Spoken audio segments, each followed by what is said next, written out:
₹1 chewing gum आणि ह्या ₹40 chewing gum मध्ये असा काय फरक आहे?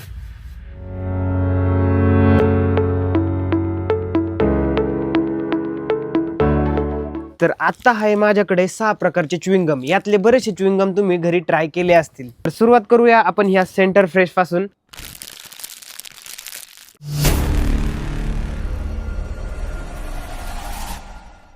ठीक-ठाक आहे. माउथ फ्रेश साठी ना हा च्युइंगम एकदम बेस्ट आहे. सेकंड नंबरला आहे आपल्याकडे हॅपीडेंट. हॅपीडेंट थोडासा कडसर लागतो, पण हा आहे ना माउथ फ्रेश साठी पण खूप चांगला आहे. थर्ड आहे हॅपीडेंटचा पिंकी पॉंकी व्हर्जन.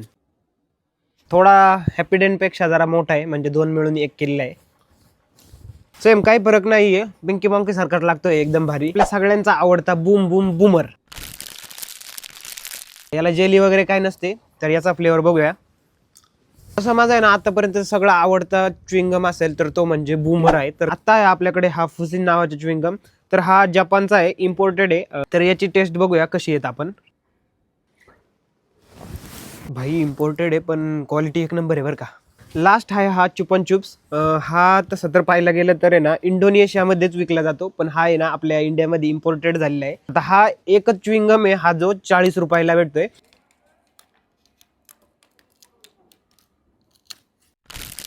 आत्ताच हा च्युइंगम खाल्लेला आहे, ₹40चा आहे, पण आपले ₹40 फुल वसूल झालेले आहेत. आतापर्यंत ह्या सगळ्या याच्यात त्यांना जो विन झालेला च्युइंगम आहे ना तो म्हणजे बूमर, आणि तो माझा सगळ्यात फेवरेट आहे. तर मित्रांनो, तुम्हाला व्हिडिओ इंटरेस्टिंग वाटली असेल तर आपल्या व्हिडिओला लाईक करा आणि ह्या चॅनलला सबस्क्राईब करा, कारण की याच्यावर असेच इंटरेस्टिंग व्हिडिओ येणार आहेत. आणि याचा सेकंड पार्ट आणायचा असेल तर कॉमेंटमध्ये नक्की सांगा.